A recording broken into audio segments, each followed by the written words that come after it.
Netflix kind of lied to you. This is the real story of the woman that Addison Rae plays in the new Monster series, and I think it's more terrifying. It's October 1953 in La Crosse County in Wisconsin. Evelyn Hartley was a beautiful 15-year-old girl who worked as a babysitter in the local area.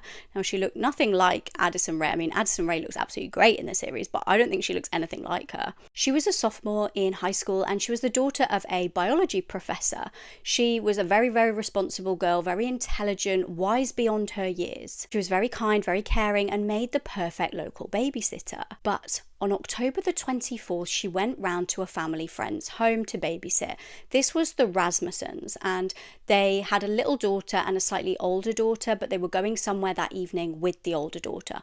So Evelyn was just left to look after the baby. And she was only 20 months old, so that just shows the trust that these people were putting in 15-year-old Evelyn. But bizarrely that night, she totally vanished into thin air. Very, very weirdly, when they returned, they entered the home, nothing looked amiss, but the little baby was just lay there in the bedroom on her own. There was absolutely no sign of Evelyn anywhere. All the police found in the home when they were eventually called was one of Evelyn's shoes and her glasses in the living room. This obviously led police to believe that she hadn't left of her own accord. Who leaves without one shoe? Then crept round the house and found eventually the other shoe. So this was looking really concerning at this point. Why had there been potentially a struggle where she'd lost both of her shoes? Disturbingly, they also found blood on the floor outside.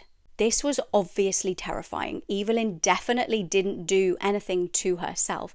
Somebody had to come into that house, take her, and leave the baby. Thousands of local people joined in on a search. They were really absolutely horrified, the local community, about this. They couldn't understand who would have done this and why. Disturbingly, no sign of her was ever found. Despite the new Monster series showing that Ed Gein murdered her with absolutely no evidence to suggest this happened. Ed denied having anything to do with her disappearance, and no DNA evidence ever linked him or his home to the crime. For now, it remains a chilling mystery, and probably the most scary part of all of this is if Ed didn't do it, who did?